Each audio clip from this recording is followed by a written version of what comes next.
Attention, divers! Have you ever wanted to crush the enemies of Super Earth underfoot? To race to their ranks, knowing that democracy does indeed protect? Well, divers, stick around, because Private Spruckus here is going to show you how useful our vehicle stratagems can be. Go ahead and hit that subscribe button so you can stay up to date with all of these broadcasts on behalf of Super Earth.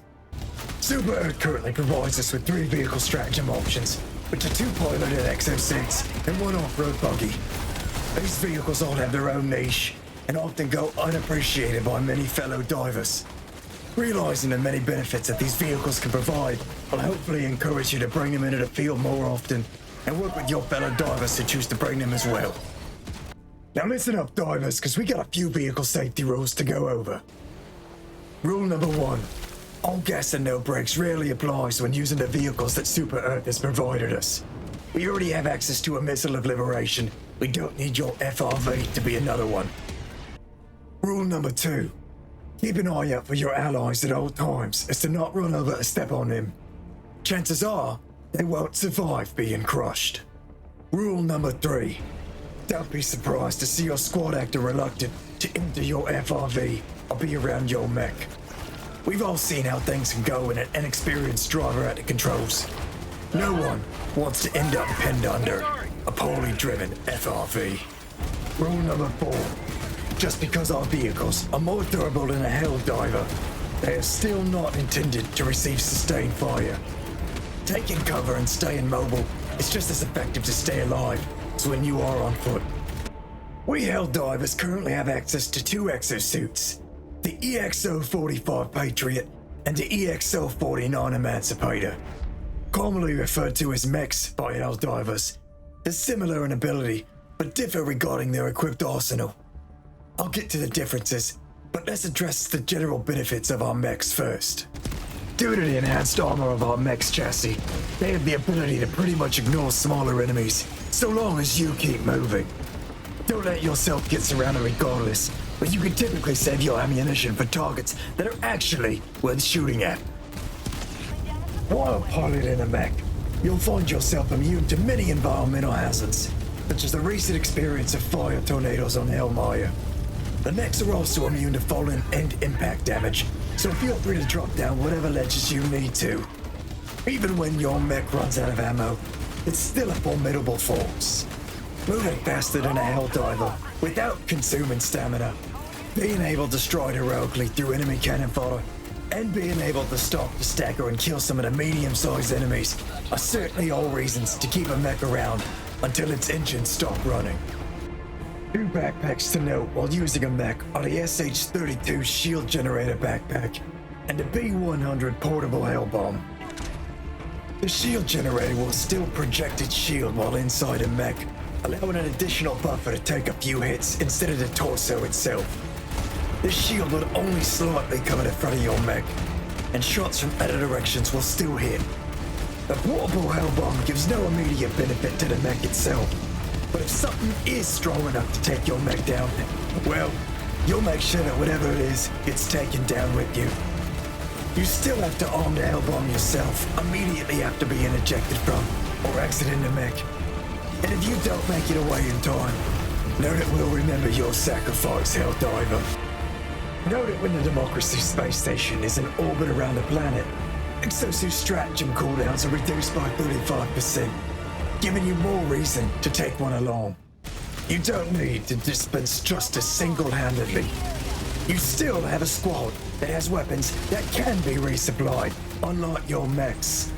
So bring your firepower to bear when necessary, and not just to put on a show. That way, you have ammo left when the moment truly calls.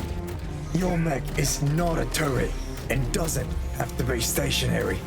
You are a mobile ordnance platform that can walk through waves of lesser enemies of democracy. Keep moving and keep distance when possible, and when it's not, use your mass to crush enemies underfoot. Aside from their lengthy stratagem cooldowns, you're only allotted 3 cooldowns per mission, so make them count, divers. The Patriot is my mech of choice. Not that it's a better option, I just prefer to have an option of fire that doesn't take out anything and everything any impact. This variant has 2 different weapons, a minigun holding 1,000 rounds, and a rocket pod containing 14 rockets. The minigun does take a few moments to spool up before it fires, but you can keep it spinning and ready to fire by intermittently tapping your trigger. Certainly a learned technique, but it can greatly increase responsiveness while still allowing ammo conservation. As for the rockets, they have the same armor penetration value as something like a recoilless rifle or EAT, but can fire in succession until out of ammo. That's not typically the best idea to do, but when necessary, it can put out significant firepower. I prefer to use this variant in more of a support role, using the minigun to keep smaller enemies away from my fellow divers, while using the rockets to take out any heavies that weren't taken down by my squad. This does grant me the liberty, no pun intended, to have enough ammunition reserves to open up when necessary, such as when raising a flag or when a reinforcement call comes in too close. Boasting 2 twin-linked autocannons, the Emancipator variant has no problem tearing right through armored units. Instead of the standard 20mm autocannon rounds that our support weapons use, the Emancipator carries 100 40mm rounds per weapon. This does slow the rounds fired per minute slightly, but due to the larger rounds, they can penetrate tank armor, whereas our personal autocannon can only penetrate through heavy armor. Being able to fire a total of 200 explosive anti-tank rounds with minimal recoil without having to reload means that this is the mech to take when discretion is not needed. If dragon roaches are a problem, take them out on the approach. Flesh mobs, not a worry anymore. If you use your ammo deliberately, instead of unloading it all on weaker enemies, you'll see your ammo lasting close to your next call-in. Don't forget that as with our support weapon, the autocannon can close bug holes, destroy bot fabricators, and blow up Illuminate warp ships. Just an added benefit, considering how many rounds we carry.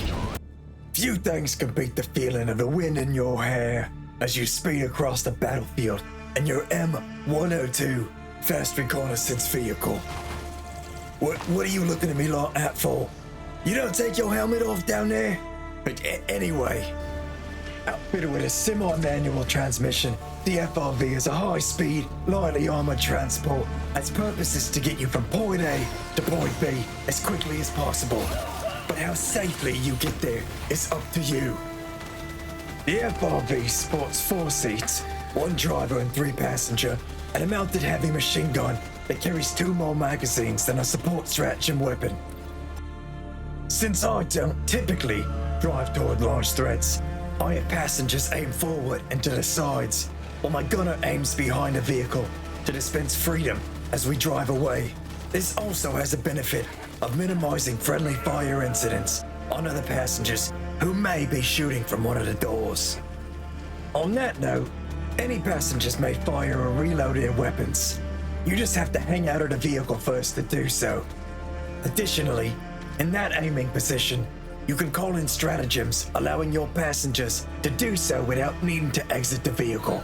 You can switch positions in a vehicle in the same way that you would crouch, allowing the driver to quickly become a passenger if the passenger seat is open, and therefore being able to fire your gun and call in stratagems as well. You can then switch back and continue driving. Know that the FRV keeps its momentum, allowing you to switch seats without stopping, fire your weapons or call in a stratagem, and then switch back to the driver's seat. Certainly a useful trick for closing a bug hole or calling in reinforcements while on the move. Switching between drive, first, and second gear allows you to trade speed for control, with the most traction and control being exuded in first gear. To me, first gear seems to be the closest thing to a true four-wheel drive low, greatly increasing your traction as well. For top speed, drive is your best bet, where second gear is a good mix of both aforementioned gears. Knowing when to switch gears can be the difference between a flipped FRV surrounded by enemies and an FRV that has left your enemies in its dust. The FRV's handbrake will only lock the back wheels, allowing for some driving maneuvers. Proper use of the handbrake will allow drifts and sharp turns that would otherwise not be possible. Reversing while turning in a direction, and then letting off the gas while still holding the wheel will allow you to quickly perform a 180 and head in the opposite direction. Additionally, if you use the handbrake before exiting the vehicle, you'll engage a makeshift parking brake that will prevent the vehicle from rolling. On a steep enough incline, it won't matter that much, but any little bit you can stop your FRV from rolling away will help. The FRV is not a tank and was not built to take sustained fire. Keep moving to avoid getting hit, and if reinforcements get called in nearby, don't hesitate to tactically relocate using the FRV's mobility to head to another objective and leave the enemy behind. Last but not least, you can run over your enemies to take them out, given you have enough speed. The larger the enemy, the faster you'll need to be going. And don't think you'll be taking out a charger anytime soon. The Illuminate Overseer is just about the biggest enemy that you could take out from a collision, and you'll need to be going pretty fast. If there's a horde of enemies in front of you, don't hesitate to shift into first. You'll only damage them, but you will make it through the horde with minimal issue. Oh yeah, one final tip. Explosions can flip over a rolled FRV, but they will of course do damage to it as well. I typically take the Loyalist plasma pistol as a secondary, so I can flip it without doing too much damage. Left upside down for too long, the FRV will blow up, so don't take your time. Now divers, if you ever wanted a little extra firepower or unmatched mobility, I hope that you will consider supplementing your arsenal with some of these vehicles that Super Earth has provided us. Democracy knows that when we head further into the gloom, we'll need all the tools that we can get. Private Spruckus out. Thanks for watching, everyone. I really appreciate you sticking around and being a part of this with me. I hope that you enjoy watching this content as much as I enjoy making it. And if you do, please like and subscribe.